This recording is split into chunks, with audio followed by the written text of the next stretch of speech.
Je vais vous parler de 2 biographies, que j'ai trouvées, de Saïd Ferdi, qui parle également, évidemment, de son livre «Un enfant dans la guerre». La première, c'est celle de Guy Perville.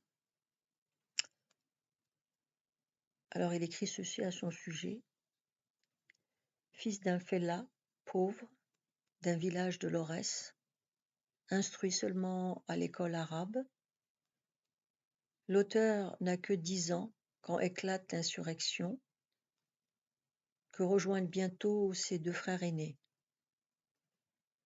Lui-même sert d'agent de liaison quand il est arrêté par les forces de l'ordre sur le chemin de l'école, le 3 mars 1958. Torturé, compromis, il devient malgré lui un traître et doit quitter l'Algérie en 1962 dans les fourgons de l'armée coloniale.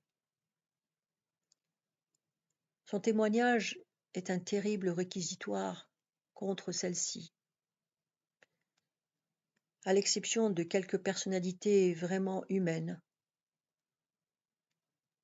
dont son meilleur ami tué au combat,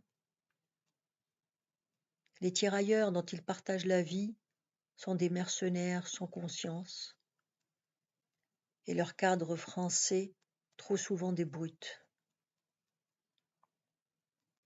Mais il n'est pas moins sévère pour l'excessive rigueur des Falagas, qui fait de tout suspect, à tort ou à raison, un traître ou un cadavre.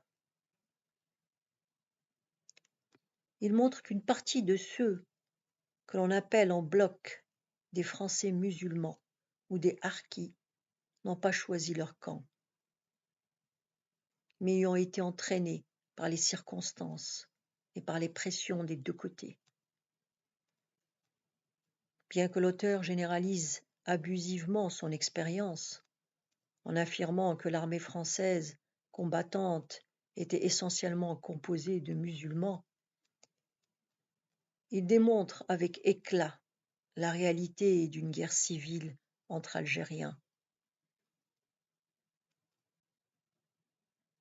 Déjà frère d'un shahid avant sa capture, il reconnaît le cadavre de son autre frère moujahid après un combat. Pis encore, un tirailleur tue son propre père dans les rangs des rebelles. Confirmation paradoxale de l'opinion de Slimane Chir, suivant lequel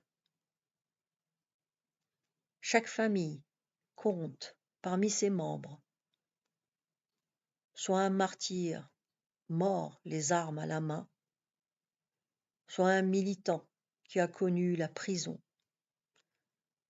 soit un moujahid revenu auréolé de son combat patriotique. Ce témoignage, sans art ni artifice, plaide contre la violence aveuglement déchaînée, comme le journal de Mouloud Feraoun, dont il retrouve les accents tragiques.